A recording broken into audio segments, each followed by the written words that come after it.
On today's episode of the DuckZone503 Podcast, we're going to be talking about the recent transfer portal edition and how hot the Oregon Ducks are on the transfer portal / recruiting trail.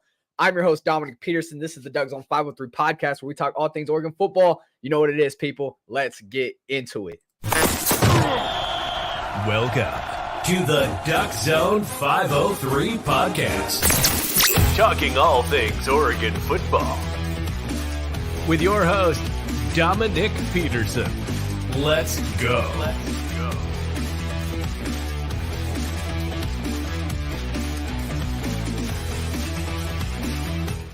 Yes, sir. Welcome in, everybody.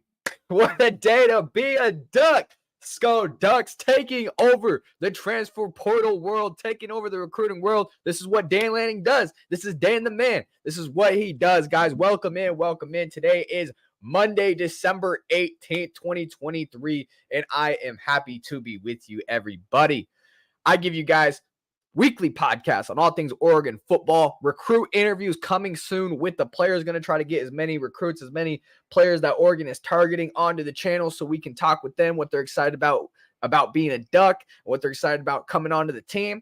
And also, guys, I know you guys watching, a lot of you on Instagram. If you're not following on the other social medias, Twitter, TikTok, Facebook, YouTube, make sure you're subscribed there. Make sure you're liking, subscribed here. Make sure you're rating if you listen on Spotify, we're also on Spotify. If you're rating the podcast 5 stars on Spotify, thank you for doing so. Really appreciate everybody for tuning in like you are right now. Make sure you're following us on all platforms. Make sure you're locked in so you don't miss anything on all things Oregon football here on the DuckZone503 Podcast. We're also going to be talking about Big Ten ball as we go into that legendary Big Ten conference. So make sure you're locked in here. Topics of the day today on the DuckZone503 Podcast. Don't go anywhere, guys. We're going to be talking about former Northwest Missouri State running back Jay Harris, who will be transferring to Oregon. Big running back. We talked about him on last night's show. This was a guy that we warned about on, Malachi State was on the podcast last night talking about this is a guy that could possibly be coming to Oregon in the next 3 to 5 days. We also talked about Caden Green, right? An Oklahoma offensive lineman, a guy that could possibly follow Dylan Gabriel, a star offensive lineman, lots of eligibility left, and was favored to be tracking towards the Ducks. And I was expecting a commitment in the next 3 to 5 days. And nowhere did I see former Indiana offensive lineman, a guy named Mathew Bedford, flips his commitment from Colorado to Oregon. So we get a big-time offensive lineman. That was a second commitment in the day, and it's not so often, my friends. I'm telling you now, it's not so often where Oregon is able to land three major transfer portal additions with the icing on the cake. Former UCLA quarterback Dante Moore will be transferring to Oregon. There's some mixed reactions from you guys. I get it. I'm going to give you my reaction and my expectations out of these moves. I am excited to talk about all this. Let's go ahead and start with the first one of the day that happened. Let's talk about running back Jay Harris out of North. Where was he from, man? That's what I'm saying. He was such a random transfer portal addition out of a little school. It's hard to find these guys, man. Northwest Missouri State. That's how deep the Division II school. That's how deep this coaching staff is going into the portal and trying to find their guys. And we all know Dante Dowdell, okay, had a big frame, big bruising runner. A lot of people were excited to see what he could do. Eventually, he transfers out. He looked at the running back room, and Oregon has a good problem here, man. We are loaded at the running back position. A lot of good running backs. We have a 4-star running back, borderline 5-star coming in to the room in 2024 with Dejon Riggs. We already got Jaden Lamar in there. And then you got Noah Whittington coming back off an injury. He's going to be the star of the room, right? And right behind him, who's been taking that load this year, is Jordan James. So Noah Whittington, Jordan James, your 1-2 punch. And now you're going to add the 6'2", 220-pound back from St. Louis, Missouri, Jay Harris. 6'2", 220 pounds, guys. He's coming fresh off a trip from Oregon. So we all know how these Oregon visits, when you get these guys on campus, how spectacular the campus is. If you fans know who have been on campus, who've checked out, the practice facilities and all that, it is an absolute beauty. Oregon has some of the best facilities in the country. So coming from a Division II school to come to Oregon, I'm sure was a eye-opening experience for Jay Harris. And to Get a guy like this who will probably be more than likely your red zone, your goal line back, a guy who's 6'2", 220, come in when you need a bulldozer to get through and score that touchdown. Some fans might remember in like 2019, 2018, Cyrus Habibi-Likio. That was a running back we seen come in those goal line situations every time and be used like that. And I feel like that's what Dante Dowdell could have been. He could have had that role here. He decided he didn't want it. So what do? We go and find a guy in Division II. And this guy, I get it's Division II, okay? But look, at Northwest Missouri State, Harris spent 2 seasons there, okay? He played 15 games. He ran for 1,645 total yards, 19 touchdowns on 219 carries. Guys, in this year alone, in 2023, this season, he ran for 1,433 yards. Guys, do you realize that Troy Franklin, okay, he broke the wide receiver record for yards. His receiving record is like below 1,400. It's around, I think, 1,379 is what he caught for, is Troy Franklin. Don't quote me on that, but 1,000. He rushed for more yards than Troy Franklin caught for in one season. 14 touchdowns on 244 carries. He averaged 6 yards per carry. Talk about a big bruiser. And you guys watch his tape. Go to my Instagram. Watch his tape. There's a little highlight film I put out there. This guy is carrying guys to the end zone. Now, look, he's coming up into Division I. Big-time football is going to be playing in the Big Ten, especially against these kind of athletes. So it's not like he's going to be rushing for 1,400 yards for Oregon. I'm not going to put that out there that's going to do that. But to have a guy with this kind of size and have experience and, you know, a plug-and-play guy, I congratulate the Oregon staff to come in and be a big bruiser. That is amazing. And then you're going to have Noah Whittington, Jordan James as your 1-2 punch next year. And then you got the young guys, Jaden Lamar, who was a freshman this last year. He's going to have a year of experience coming in. And then the freshman, 2024 kid, Dejon Riggs, is going to be coming in. I'm going to try to get him on my channel. He's been on my channel before, actually, about a year or two ago when I was following his recruitment. So we'll try to get him on here. Dejon Riggs, big 4-star commitment. But, man, Jay Harris, former Northwest Missouri State running back. A lot of people, of course, coming from a Division II school did not see this guy coming. But, man, oh, man, do we got ourselves a guy in Jay Harris. All right, let's talk about the second commitment that happened today. Man, this was a big day to be a Duck. Mathew Bedford. Mathew Bedford is a former Indiana Hoosier. He flipped his commitment from Colorado to Oregon today. You know, he's originally committed to Colorado. Colorado's really stacking guys up on their offensive line. And to grab a guy that's 6'6", 305 pounds, and a 6th-year senior with 1 year of eligibility left. So he's a one-and-done kid. But how much experience can you have? And he came from the Big Ten, a conference that we're going to, right? So he knows certain opponents. And this guy, I definitely see starting. Stephen Jones, you know, left a wide open hole at that guard position after leaving. You know, thankful for Stephen Jones, everything you did, man. He was a long-time starter. Now it's time to replace that. What do? You dip in the portal. Now, in my opinion, when we were doing this video last night, I thought for sure Caden Green out of Oklahoma, that offensive lineman, was going to be the guy to plug and play. Now, when Oregon goes and gets another guy out of nowhere, what does that tell me? It either tells me, A, Oregon's going to get 2 of them, Caden Green and Mathew Bedford, or B, it could mean that Caden Green might be going somewhere else. And that's why we transferred to Mathew Bedford and go get the Indiana Hoosier kid. So I don't know. I'm not putting anything out there, but it's going to be one to watch. Watch Caden Green, that offensive lineman out of Oklahoma, because that's a big one. He's a big-time offensive lineman, only a sophomore. He has lots of years of eligibility, and he was a superstar building block offensive lineman for that Sooners offensive line. A lot of Oklahoma fans were not happy that he went to the transfer portal, trust me. So Caden Green was my number 1 guy at that guard position who I wanted to fill in for Stephen Jones. I think we still could get him. I haven't seen anything that says we're out of it. But to see Oregon shift so quickly out of nowhere to go get Mathew Bedford kind of raises the alarms a little bit. You know, Bedford, very proven player. Lots of veteran experience. That's exactly somebody who you want the offensive line on somebody on your line position. He's also very versatile, okay? He can play on different positions of the offensive line. With 11 starts this season and 1 in 2022, he did suffer a knee injury. So he has a little bit of an injury history here to watch for. In 2021, Bedford played 475 snaps in pass protection and allowed 20 pressures for a 97.6 pass blocking efficiency from Pro Football Focus. Shout out James Crepia for that stat there because, man, 97.6 pass blocking efficiency from Mathew Bedford. That's a big-time guard to have on your team. He was also voted Indiana's Offensive Newcomer of the Year in 2019. Bedford earned all Big Ten honorable mention in 2021. Like I mentioned, he had a knee injury in 2022, so he missed that season due to injury. But Bedford was able to return this year in the starting lineup. He's 6'6", 305-pound guys. This is absolute monster on the offensive line. Lots of experience. He has 1 year of eligibility, so it's a one and done. We're going to have to see who backs him up at the guard position.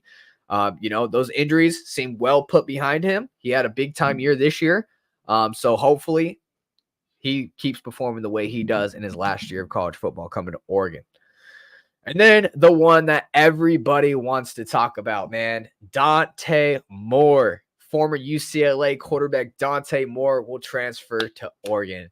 As a freshman at UCLA, the 6'2", 210-pound Moore had an up and down year, okay? He started out real hot to begin the year, looking like that five-star kid, looking like, I think he was the number 2 or number 3 quarterback coming out of 247 Sports as a freshman.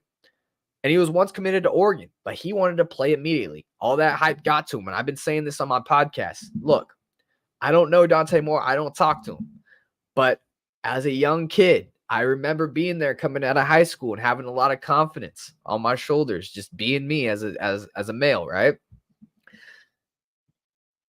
You're getting told every day how good you are. You're getting NIL deals thrown your way. You feel like a superstar. You get told, hold on, you're gonna wait a year behind somebody. You might wait 2 years behind somebody. I mean, you're gonna be like, heck no, I'm going to the school that lets me play. So that's what he did. And then I think he learned his lesson, okay? It is not always the case. No matter how high you ranked, you've got to be a special Penei Sewell, Justin Herbert type player if you're going to come in as a freshman and start playing at a high level, at a starting caliber level. I mean, it's just so rare, and I get it. And I'm going to let you in on an industry secret here. The reason why 247 Sports, On3 Sports, a lot of these recruiting websites, I'm going to put you on a little game here. The reason why a lot of these guys keep hyping all the 5-star kids, all the 4-star kids, and tell them how good they are, putting every piece of tape that shows how good they are. You don't see any tape how bad they are, any bad tape. The reason why is because when they're committed to your school, and this is not just Oregon, this is any school around the country. This is inside baseball here, so pay attention. Any guy that's a 5-star committed to your school, those industry websites are going to pump them up as much as they can. So when they do interviews with them, because they get instant access with them, right? They can now sell you the subscription if you want to see what they're saying. If you want to see the inside scoop, which 99% of the time, there's no inside information in there. It all comes out whenever everybody finds out. But hey, to each their own. If you guys subscribe to those websites and you can get some valuable information, I'm not trashing them. But all I'm saying is some inside baseball. Why do I every year I see 5-star kids not develop and turn out how they're supposed to be, like all these websites told me they were going to be? Well, it's because they like to hype you up. They like to feed on your emotion to get your money and subscribe. That's all they really care about. They're not telling you how bad these kids are. That's not what they're going to do. And especially, you don't want to do that to a high school kid. It's kind of immoral in a way. But anyways, I've seen Dante Moore's tape, and he did struggle year one. Look, 11 touchdowns, 9 interceptions. That is not great. 53%. That is not great. Bo passed for nearly 78%. That was almost a 25% drop off. I mean, real bad comparing to Bo Nix. But look, this is a freshman compared to Bo Nix, right? Who's been playing college football for a year. And that's where experience in college football is a huge factor. Look, you can have loads of talent, but experience in college football is half the battle. You got to get experience in the belt. You got to see what the defense is doing, especially at the quarterback position. And I felt that's where Dante Moore needed to take that step. He needed to get experience, and that's where he's going to be able to do and develop at Oregon. He now sees what everybody was telling him. Hey, man, maybe you want to develop, not jump into the fire. Because the Bruins finished 7-5 average year. You know, he did have to, share quarterback time with Ethan Garbers and Colin Schlee. He started 5 games before ultimately being benched for turnovers and poor play. But look, The fact of the matter is this kid has a lot of potential. No matter, I know I get you guys seen what you've seen, but you got to understand that was a 7-5 UCLA team. That offensive line was awful. The system he was playing in did not match his type of play at all. And he was thrown into the fire, thrusted in. So a lot of people predicted this, myself included, that Dante Moore, look, as good as I thought, as good as he's going to be, there's a certain time where greatness needs to come. And it's just not yet. And what an opportunity he has to come behind Dillon Gabriel, the former Oklahoma and UCF quarterback, and back him up for 1 year, learn under him, learn the system, learn the offensive system under Will Stein, and then have him for 2 more years in 2025 and 2026. And then look, you also got guys like Luke Moga, a 3-star quarterback. On some sites, he's also a 4-star. Some sites have raised him to a 4-star. Luke Moga is going to come in this 2024 cycle at quarterback. Austin Novostad is a 4-star quarterback we grabbed because Dante Moore transferred to UCLA. He was our pivot off of Dante Moore. He's still here. I think one of those two, Luke Moga or Austin Novostad, not this season, but one of those two will be transferring by next year. Because this is the thing. Luke Moga, Austin Novostad especially, has been waiting his turn. After this year, Dillon Gabriel's out. You're going to have Dante Moore. You're going to have Luke Moga. You're going to have, I'm having a blank. Dante Moore, Luke Moga, Austin Novostad, all competing for that QB1 spot. There's going to be a QB1. And there's going to be a guy next in line in QB2. And we can't forget Akili Smith's coming in 2025. So there you go. Now you got 4 quarterbacks. Akili Smith there. So you might have 2 of those 4 transferring out when it's all said and done next year when they announce the starter and the backup quarterback. Because in the quarterback position, you either want to be quarterback 1 or you want to be next in line. Those are the 2 most valuable spots at quarterback. And you don't want to be next in line if you're like a senior, right? You want to try to get tape on the film. That's why Ty Thompson went and bounced, because he needs to go get tape on the film. He needs to find somewhere where he has an opportunity. And it's not because the coaches didn't like Ty or never gave him opportunity. Look, this is my take on Ty Thompson. He had plenty of opportunity. People want to say he was never had an opportunity. He has, you know how much practice he's been on? How much practice film he probably has with the coaches? Us fans don't get to see it. He never got an opportunity to show the fans. But to the coaches, the people that make decisions, how many times did he practice with the team? All year long. He was probably the scout team, putting on the opposing team in practice. He had an opportunity to beat out Tyler Shuck, and he was really young then, Anthony Brown, Bo Nix, right? Like, he's had his opportunity. And now they're going to Dillon Gabriel and another quarterback, Dante Moore. So the writing was on the wall for Ty. And look, I get fans didn't get to see a lot of him, but the coaches did. And the coaches ultimately make the decisions. And he just wasn't good enough. I hate to say it. Ty Thompson wasn't good enough to be the Oregon quarterback. Now, he could probably go somewhere like Oregon State, Washington State, maybe somewhere like Cal, and be their starting quarterback. And that's not a knock against him. I want to see him get his opportunity. I love Ty. I love that he was dedicated to this university. But for people to say that it was the coach's fault that he left and he didn't get his opportunity to shine is just a false narrative. I'm telling you right now. So the Ducks, they land UCLA QB Dante Moore. The Ducks now have 2 elite transfer portal quarterbacks. Moore is ranked as the number 3 overall player and the 2nd ranked quarterback in the transfer portal, according to 247 Sports. So, man, coming along with Dillon Gabriel and Dante Moore, the quarterback position is set for 2024, 2025, and 2026 until further notice. And Akili Smith, legend of Akili Smith Jr., former Oregon quarterback, all the OGs know, his son is going to come here in 2025. We got Luke Moga coming in here for the 2024 class, a 3-star, borderline 4-star quarterback. We still got Austin Novostad on the right. I mean, the quarterback position is set. And what does that do for Oregon? What does that do for Dan Lanning going on to recruits, going on to other transfer portal targets? What can you tell them? Look at the quarterback position, especially wide receivers, running back, offensive line, offensive players. You can go, look, we have our leader for the next 4 to 5 years set in stone. If it ain't this guy, it's going to be this guy. If it ain't this guy, that's what getting guys in transfer portal, adding depth to the position does. You have options as a coach instead of just being held to one guy. That's what I heard too.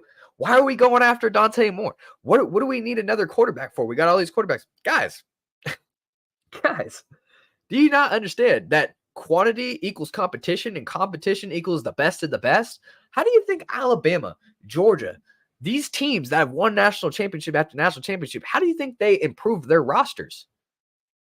Through recruiting and development. It's not a hard equation. People want to act like there's different ways to win a championship. No, there's only one way. It's recruiting and development.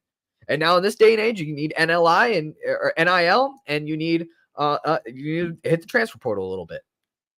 Now, do I believe hitting the transfer portal 100%, like some Colorado, Oregon State, like a lot of these teams are doing, instead of not recruiting at all? I don't think that's the way to go either, because there's a reason why a lot of these players are hitting the portal. Plus, hitting the portal 100% of the time, what does that do? These players already have years under their belt. So instead of having a guy for 4 or 5 years down the road where you can plan that far, you're only having a guy for a year or two, maybe 3 if you're lucky, right? So I think a balance of recruiting, a balance of transfer portal is the perfect blend. And then you got to have coaches that can develop. That's the second part, right? And we're going to start seeing that because a lot of these guys are Dan Lanning's guys. A lot of these young guys in 2024 are going to be Dan Lanning's guys that he brought in from when he came in 2021. A lot of these guys, I almost say over 90% of them are going to be all Dan Lanning's guys that he recruited and brought in. Shoot, I'd probably say over 99%.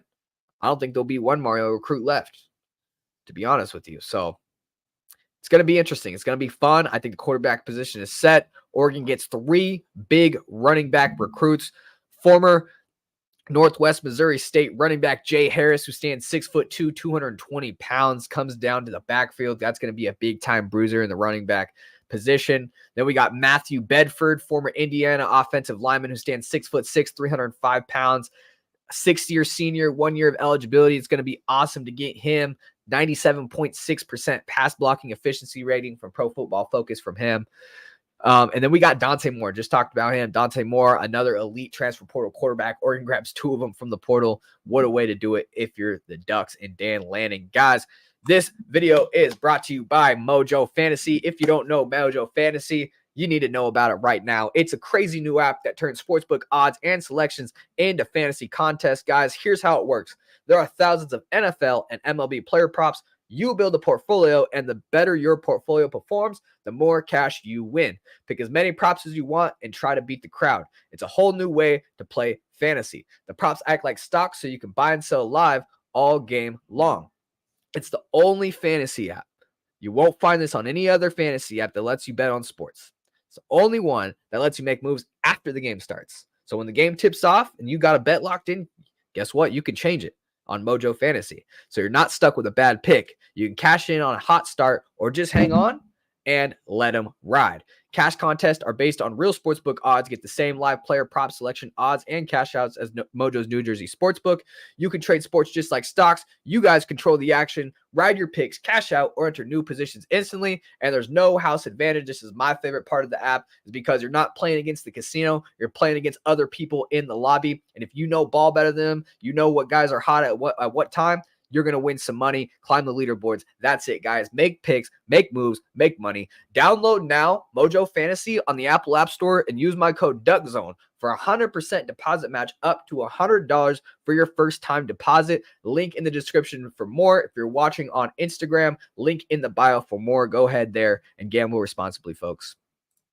Okay, guys, so transfer portal update as of December 18th. Who do we got transferring into the program? We got Dillon Gabriel, quarterback out of Oklahoma. We got Dante Moore, quarterback out of UCLA. Running back Jay Harris out of Northwest Missouri State. And offensive lineman Mathew Bedford out of Indiana. That's who's coming into the program as of December 18th. Who has entered the transfer portal from the Ducks? Names: Ty Thompson, quarterback. Dante Dowdell, running back. Ashton Cozart, wide receiver, who has committed to SMU. So wide receiver Chris Hudson, wide receiver Josh Delgado, defensive tackle Tavita Poeme, defensive back Triquez Bridges, who just committed to Florida last night. Safety Brian Addison, who committed to UCLA a couple days ago. Safety Damon David. So we got a total of 9 players who have entered the transfer portal for the Ducks, 4 players who have transferred in. And these are players who have currently, who have recently, or are planning a visit to Oregon right now. We got offensive lineman Caden Green, offensive lineman Caden Green out of Oklahoma, defensive lineman Walter Nolan out of Texas A&M, defensive lineman Derek Harmon out of Michigan State, corner Tyreek Chappell out of Texas A&M, corner Jermod McCoy out of Oregon State, safety Kobe Savage, Kansas State. We've been getting reports that he's going to commit soon. He has not officially committed. I thought today he might have done that with how many reports are coming out. So I'm kind of getting scared for this one. Usually when you hear reports, you expect the guy to commit it as soon as possible. I mean, we got a crystal ball for Dante Moore, and an hour later he's committed.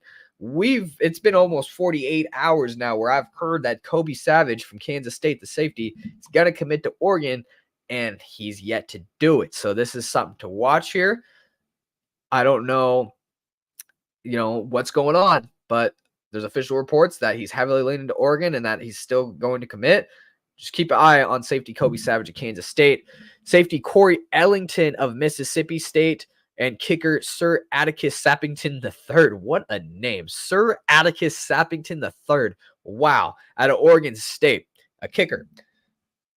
So out of all these guys, let's go through the list one more time. Offensive lineman Caden Green, Oklahoma. I thought he was going to commit today. I thought today would have been the day because there were lots of reports of him leaning to Oregon. He entered the transfer portal. He's a former Oklahoma guy. Dylan Gabriel's our quarterback. You might want to follow him here. Well, like I said earlier in the podcast, the fact that we just went and got another offensive lineman from Indiana so quickly, and I wasn't hearing about this guy at all, that could mean 2 things. It could mean, one, that we're going to get both Caden Green and sorry. We're going to get both Caden Green and Mathew Bedford. I almost forgot his name for a second. So we can either get both those guys, or that means that Caden Green's going somewhere else, and that's why we transferred so quickly to another guy. So it can be either one. We're going to keep an eye on Caden Green. Walter Nolan out of Texas A&M. I've heard reports that he wants to stick in the South, play for a Southeastern Conference team.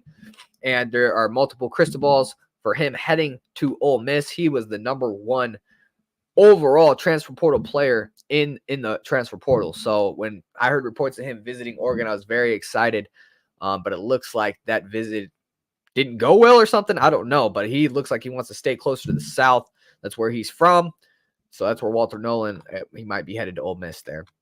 We got Derek Harmon from Michigan State. This is one to definitely keep your eye on. I feel like this is leaning towards Oregon, a defensive lineman, interior defensive lineman at that. This is why I definitely felt like we need to make an upgrade. As good as I liked our O-line last year in the Pac-12 championship, I'm going to be real with you guys, they did not perform that well. I mean, Washington's D-line was pushing them back, being physical with them. So, I think Oregon's O-line needs to be upgraded. And to get a guy like, like Mathew Bedford is absolutely awesome because he's experienced. He's got 6 years under his belt. You're going to get him only for 1 year, so you're going to have to replace him. But that is absolutely awesome. And then going back to defensive lineman out of Michigan State here, Derek Harmon. He recently took a visit to Oregon this last weekend. I heard it went very well. He's got pictures with the coaches, all that. And I think this is going to be leaning Oregon here. It's just a matter of time. I'm going to see if he takes visits anywhere else, but I definitely feel like that's tracking towards Oregon. I haven't heard anything of him taking any visits anywhere else, so we're going to see. Defensive back Tyreek Chappell out of Texas A&M. This is another one to keep your eye on. Not sure if Oregon's favored here, but, Walter Nolan, came here on a visit. Tyreek Chappell comes here on a visit. There's lots of Texas A&M guys in the portal right now, a lot of elite guys. Don't know if Oregon's going to land this one, but Oregon needs a lot of defensive backs. We're probably going to take 2, maybe 3 if we can. A lot of safeties. That's why we've been offering a lot of safeties. So it's one to keep your eye on. Defensive back Jermod McCoy out of Oregon State. This one really surprised me. And this is a young kid, a young freshman that played a lot of ball for Oregon State. And I just talked about you got to be special, a special type of player if you're a freshman starting right out of the gates into college football. And that's exactly what Jermon McCoy did, and he played really good. I mean, if you go watch his tape against Romo Doomsday when they played Washington, this guy can cover. I would really, really like Jermon McCoy. I think he's a diamond in the rough in the transfer portal. I don't think a lot of people know how good he is yet, and I think he's going to be a name that a lot of people know. Keep an eye on Jermon McCoy. I think coming from Oregon State to Oregon would be a really easy transition. You're 30 miles down the road. You don't have to move nowhere. Your family knows the area already again. And you're going to be playing in the Big Ten instead of the Mountain West. So that would be a great transfer for Jermon McCoy. Oh, man. Okay. And then safety, Kobe Savage out of Kansas State. Again, this is one to keep your eye on. We've been hearing reports. Keep your eye on him. Safety, Corey Ellington out of Mississippi State. This guy is an elite safety. Really like what he can do. We need safety. So his teammate, the defensive back that was with him, recently committed to Ole Miss. So it's going to be interesting to see if Corey Ellington goes to the Southeastern Conference. Maybe they were just here. Some guys just want to come on a visit and check out the university. You know, maybe they have no intentions of actually playing here. They just want to see what it's like. I've heard about Oregon. I'm going to go. They get a free trip. Hey, more power to him. If you're allowed to do it, you're allowed to do it, right? So maybe that's what this was. I have no idea. But I don't think Corey Ellington would be coming to Oregon if you see his teammate dip somewhere else. He could surprise us. We're going to see. And then kicker Sir Atticus Sappington out of Oregon State, another Oregon State transfer. They got loads of transfers because they're going to the Mountain West. So this guy is actually a really reliable kicker, though. I think he was like 14 to 17 on his field goals. Camden Lewis was like 7 to 13 or 7 to 14. Close to 50%, which is absolutely awful if you're a kicker. And look, I love Camden Lewis as a person. Really nice guy. Really soft-spoken dude. Really kind person in his interviews. But look, man, he didn't get the job done. He arguably lost us the Washington game when he didn't make the kick. Oregon had all the momentum in the game. All you had to do was make the kick to tie the game. We could keep playing on and possibly get that win just the way that the game was going out. Now, look, it's not all on Camden Lewis. I'm not blaming Camden Lewis for that Washington game, but that was a big part, and that was a big thing that stuck in his head for the rest of the season, and it was obvious that it hurt his confidence, and he did not perform well. Even on kickoffs, kicking the ball out of bounds, getting us penalties, it was not good. So we need a kicker, Sir Atticus Sappington III. I would love to get him, man. I want to get his jersey if he ever came to Oregon because, man, Sir Atticus Sappington III is the kicker I want in the transfer portal. We also got a 5-star kicker, guys, coming in the recruiting class. He's an in-state kicker. He's a 5-star kicker. His name's Gage. I do not know his last name, but I'm going to try to pronounce it. Gage Hirich. Man, I'm hoping I'm saying that right. Gage Hirich. No disrespect if I'm saying it wrong.